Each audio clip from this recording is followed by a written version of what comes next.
आप लोग? ध्यान दीजिए, इसके पहले हम लोग क्या पढ़े थे?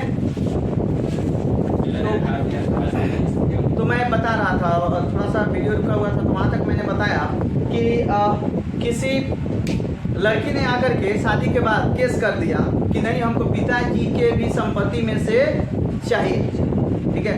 और उसके बाद उन्होंने केस किया, ये हाई कोर्ट तक मामला पहुंची और वहाँ बात हुई, इस पे बहस, ठीक है। और बहस के बाद जज साहब ने फैसला दिया कि इनका केस करना, इनका दलील उचित है और पिता के संपत्ति में से बेटी का भी अधिकार होगा और इसको जितना इसका हक है उस हिसाब से इसको दिया जाए। ये तो नियम हो गया। अब समाज में क्या होगा?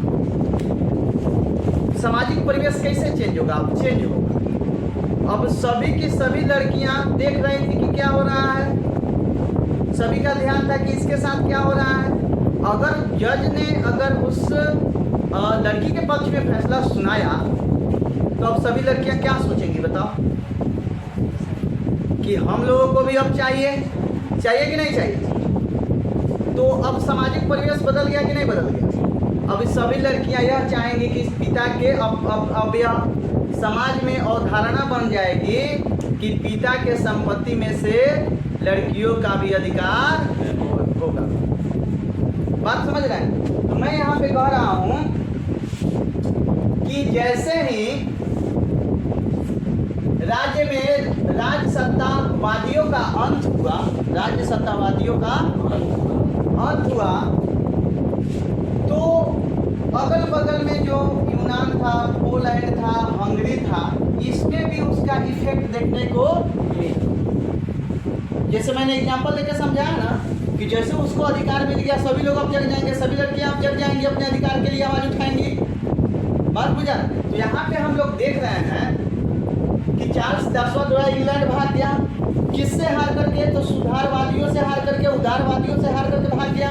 तो अगल बगल के जो राज्य और देश थे वो तो ये बात देख रहे थे कि यहाँ पे उदारवादियों की क्या हो रही है? जीत हो रही है। किसकी जीत हो रही है?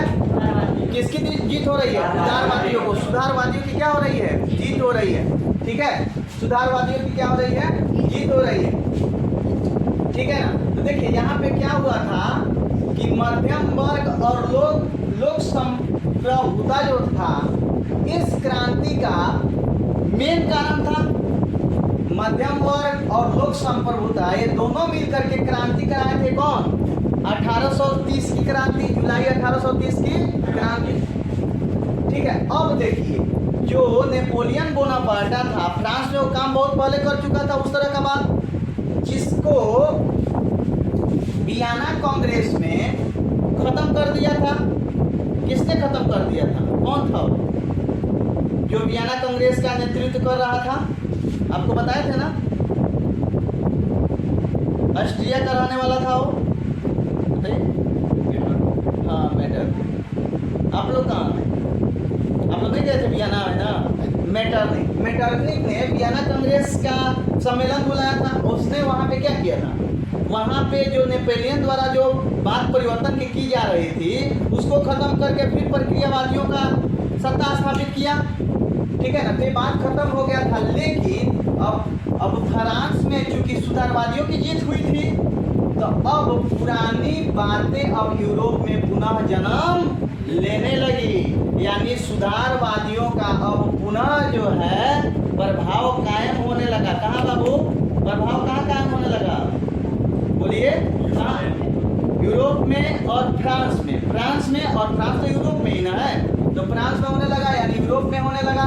राष्ट्रीयता और देशभक्ति की भावना भी जगने लगी। कहाँ? फ्रांस में। कहाँ?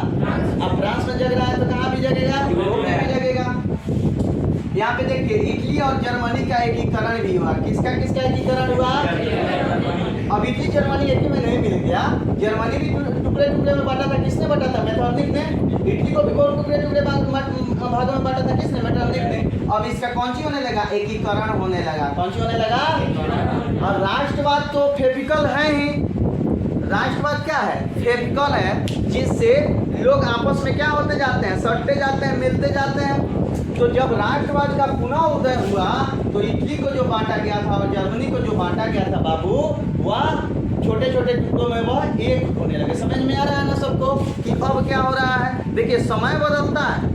अभी आप लोगों ने देखा नेपोलियन का उदय हुआ, उसने सुधारवाद की स्थापना की, सुधारवादियों का शासन स्थापित किया उसने, ठीक है ना। किसने? नेपोलियन ने। पुनः मेटरनिख आया, उसने पूरा जो है तहस नहस कर दिया। पुनः मेटरनिख का क्या हुआ? पतन हुआ। पुनः सुधारवादियों का क्या हो रहा है? सत्ता में आगमन हो रहा है। देख रहे हैं समय कैसे बदल रहा है। चलिए दिमाग लगा के समझिए, यहाँ पर ध्यान दीजिए कि मैं कह क्या रहा हूँ। अगर बातें समझ में आ रही तो फिर आपको भी रटने की किसी प्रकार की कोई जरूरत नहीं पड़ेगी, ठीक है ना। चलिए देखिए उसके बाद यूनान, पोलैंड जो अगल बगल से देख रहे थे कि वो हो क्या रहा है फ्रांस में, थोड़ा सा हम भी देख लें। तो उदारवादियों की जीत हो गई, यहाँ पे सुधारवादियों की जीत हो रही है। तो हम लोग क्यों बैठे हैं? क्यों राजा का गुलाम बने हुए? हम भी लड़ेंगे और हम भी जीतेंगे। कहाँ के लोग ये बात सोच रहे थे? यूनान, पोलैंड और हंगरी के लोग ये बात सोचने लगे, ठीक है ना। तो देखिए यहाँ के लोगों में अपने राजा के प्रति, यानी उस समय जो शासन स्थापित था कहाँ? यूनान, पोलैंड और हंगरी में, उसके विरोध में बोलना शुरू कर दिए। उसके विरोध में उन्होंने आंदोलन भी क्या कर दिया? शुरू कर दिया, ठीक है ना। सब समझ रहे हैं? बात समझ में आ रही है? देखिए इतिहास समझते रहिए, समझते रहिए, समझते जाएंगे तो कुछ भी रटने की कोई जरूरत नहीं पड़ेगी। तो इसके पिछले वाला जो वीडियो था वहाँ आप लोग जाकर के रिवीजन कर लेंगे। रिवीजन कर लेंगे तो पहले वाला सारा कंसेप्ट आपके दिमाग में आ जाएगा और ये वाला चीज देखेंगे तो आपको बहुत बढ़िया से बुझाएगा, ठीक है ना। चलिए आगे बढ़ते हैं। यहाँ पे देखिए लुई फिलिप, ठीक है ना।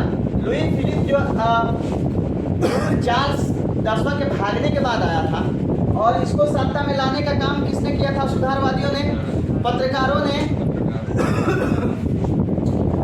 ठीक है ना। और ये सभी लोगों ने मिलकर के लुई फिलिप को लाया था। सुधारवादियों का ये नेता था,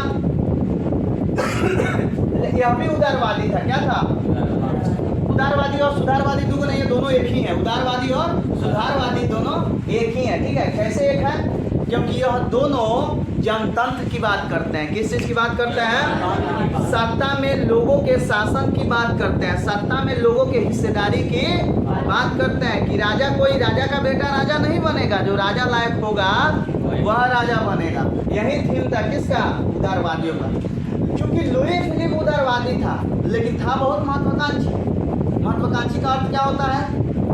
जैसे मान लीजिए गोलू बहुत बढ़िया आदमी है लेकिन ये चाहता है कि मुझसे ज्यादा किसी का नंबर नहीं है। बात बुझा रहा है? तो है बहुत बढ़िया आदमी लेकिन इसकी महत्वाकांक्षा क्या है? बहुत बड़ी है। अब ये चाहता है कि कोई मुझसे ज्यादा नंबर नहीं लाए। बात बुझा रहा है? तो इसी को बोलते हैं महत्वाकांक्षी। क्या बोलते हैं इसको? जैसे दुर्योधन था। कौन था? दुर्योधन। उसका नाम सुयोधन था, उसके कर्मों के कारण उसका नाम कौन सी हो गया? दुर्योधन, ठीक है। सुयोधन नाम था उसका। बात बुझा रहा है? तो वह था बहुत बड़ा महत्वाकांक्षी, ठीक है। तो महत्वाकांक्षा का अर्थ समझ गए? थोड़ा सा समझ में आइए महत्वाकांक्षा क्या होता है। जैसे मैं अच्छा हूँ यह स्वाभिमान है, लेकिन मैं ही अच्छा हूँ यह महत्वाकांक्षा में चला जाएगा, अभिमान में चला जाएगा। बात बुझा रहा है? तो महत्वाकांक्षी शब्द समझ में आया कि नहीं आया आप लोगों को? अब जब भी आप आंसर लिखेंगे महत्वाकांक्षा का प्रयोग करेंगे कि नहीं करेंगे? देखिए शब्द का अर्थ समझेंगे तभी आप शब्द का प्रयोग कर सकते हैं, अन्यथा आप शब्दों का प्रयोग नहीं कर सकते हैं। महत्वाकांक्षा आप जानते नहीं करेंगे तो जब जरूरत पड़ेगी उस चीजों के बारे में लिखने का, जो अभी मैंने गोलू के नेचर के बारे में बताया, तो आप महत्वाकांक्षा यूज करोगे, क्योंकि महत्वाकांक्षा के बारे में आप लोग जान रहे हो, है कि नहीं है? लेकिन नहीं जानते तो कैसे यूज करोगे? शब्द ही संसार है बाबू, शब्दों को पकड़ो, उसे याद करने का कोशिश करो, क्योंकि जिसके पास जितने ही ज्यादा शब्द होंगे उसके पास उतना ही ज्यादा आगे चल करके पैसा होगा। चलिए उसने क्या किया? जो लुई फिलिप था इसके विरोध में भी आवाज उठने लगी, जिसका कारण था उसका महत्वाकांक्षा। जिसका कारण था उसका बाबू कौन सी? क्या कारण था उसका? महत्वाकांक्षा, ठीक है। उसने स्वर्णिम मध्यवर्गीय नीति का अवलंबन किया। उसने क्या किया? स्वर्णिम मध्यवर्गीय नीति का क्या किया? अवलंबन किया, ठीक है ना। और इसके कारण 1840 ईस्वी में गीजो को अपना प्रधानमंत्री क्या कर दिया? नियुक्त कर दिया। किसको? किसने प्रधानमंत्री नियुक्त किया? लुई फिलिप ने। किसने? किसको प्रधानमंत्री बनाया? किसको? गीजो को। किसको बनाया? क्या बनाया? जो कि क्या था? क्या था? हम लोग को पसंद पड़ेगा? क्या नहीं पसंद? क्यों किया था? घोर प्रक्रिया। क्या था? और चार्ल्स 10वां को भगाया क्यों गया था? वो भी घोर प्रक्रिया। हालांकि इसको सोचना चाहिए ये बात कि हम इसके मदद से सत्ता में पहुंचे और फिर उसी का हम क्या करने जा रहे हैं? विरोध करने जा रहे हैं। अरे दिल में राष्ट्रीयता जग चुकी है अब लोगों के, अब कोई अच्छा नहीं लगता है। वही अच्छा लगेगा जो राष्ट्रीयता की बात करेगा, जनतंत्र की बात करेगा, लोकतंत्र की बात करेगा, गणतंत्र की बात करेगा, वही अच्छा लगेगा। और जो इसका बात नहीं करेगा वो दिल में कभी नहीं बसेगा, उससे किसी प्रकार का कोई लगाव नहीं रहेगा। तो यहाँ पे देखिए लुई फिलिप को लोग पसंद करते थे जब वह पूर्ण रूप से उदारवादी था। क्या था? जब लोकतंत्र की बात करता था, गणतंत्र की बात करता था, जनता के तंत्र की बात करता था तब। लेकिन महत्वाकांक्षा के कारण इसने क्या किया? गीजो को 1840 ईस्वी में अपना कौन सी बनाया? प्रधानमंत्री बनाया, जिसके कारण वो तो था घोर प्रक्रियावादी। पुनः उसने जो एक गीजो जो था वह पुनः सामाजिक आर्थिक वैधानिक सुधारों के विपरीत काम करने लगा। वह नहीं चाहता था कि सामाजिक आर्थिक वैधानिक सुधार हो। ये नहीं चाहता था कि समाज में इस तरह के सुधार हो। सामाजिक स्तर पर सुधार नहीं चाहता था, संवैधानिक स्तर पर सुधार नहीं चाहता था, लोगों के आर्थिक दशा को भी सुधारने का प्रयास नहीं चाहता था। बात समझ रहे? आर्थिक जैसे मान लो कि लोगों में बहुत सारी चीजों की दिक्कत है, रुपये पैसे की दिक्कत है, उस तरह का कोई सुधार यह करना गीजो तो क्या होगा? तो फिर वही होगी जो चार्ल्स 10वां के समय हुआ था। बात बुझा रहा है? पुनः फ्रांस में एक और क्रांति ने जन्म ले लिया जिसे 1848 की क्रांति के नाम से जाना गया। अब 1848 की क्रांति क्यों हुई, कैसी हुई और इसका प्रभाव क्या क्या हुआ, हम नेक्स्ट वीडियो में देखेंगे। तब तक अपने दोस्त और होस्ट को दीजिए इजाजत। जय हिंद।